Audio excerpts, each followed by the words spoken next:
Pensez-vous que Dieu a créé ou à faire des choses imparfaites ou encore n'importe comment en étant un Dieu parfait, incomparable?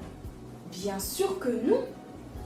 En fait, Dieu a dû refaire l'univers parce que le mal a été expulsé du ciel et jeté sur la terre.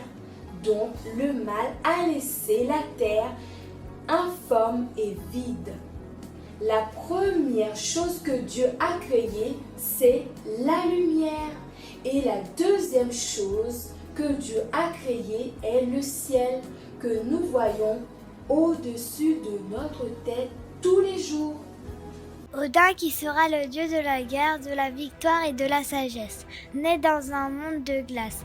Il naît avec ses deux frères, Vili et Vé. Odin et ses frères en ont assez du géant Ymir. Ils le tuent et ils créent la terre à partir de son corps.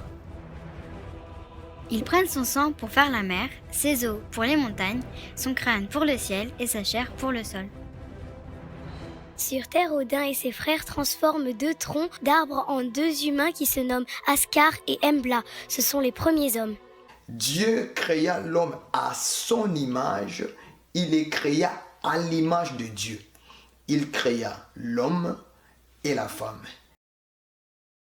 Ne crains pas, Marie, car tu as trouvé grâce devant Dieu. Le Saint-Esprit viendra sur toi, et la puissance du Très-Haut te couvrira de son ombre. Tu deviendras enceinte et tu enfanteras un fils. Dans la mythologie bouddhique, l'éléphant a un caractère sacré puisque la légende veut que la mère du Bouddha ait été fécondée par un éléphant blanc.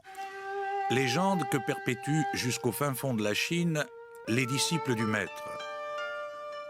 Le saint enfant qui naîtra de toi sera appelé Fils de Dieu. Un homme lui apparut.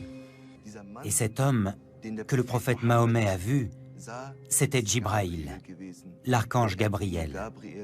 Ce fut là qu'au milieu des éclairs et du tonnerre, Dieu parla et promulgua sa loi en 10 commandements écrits sur 2 tables de pierre qu'il remit à Moïse sur le sommet de la montagne. Ces 5 versets furent les premiers de la révélation faite à Mahomet. La révélation, tout entière recueillie dans le Coran, affirme avant tout que Dieu est unique et que Mahomet est son ultime prophète, son messager.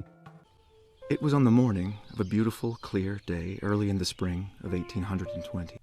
I saw a pillar of light, exactly over my head above the brightness of the sun, which descended gradually until it fell upon me.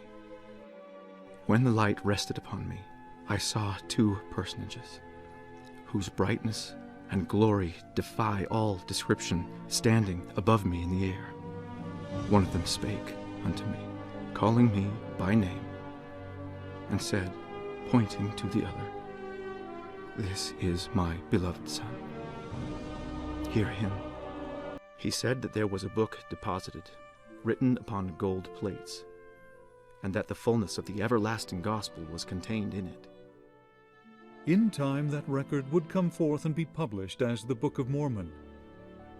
En 1973, Claude Vorion prétend avoir rencontré les extraterrestres dans les volcans de Clermont-Ferrand, en France. Ces derniers lui transmettent alors des messages capitaux pour l'avenir de l'humanité. Et il y avait un repas pour m'accueillir avec les 40 messagers qui ont existé depuis le début de l'humanité. Et parmi ces 40 messagers, il y avait Jésus, Moïse, Bouddha, Élie, Ézéchiel, enfin tous les grands prophètes qu'il y a eu sur Terre.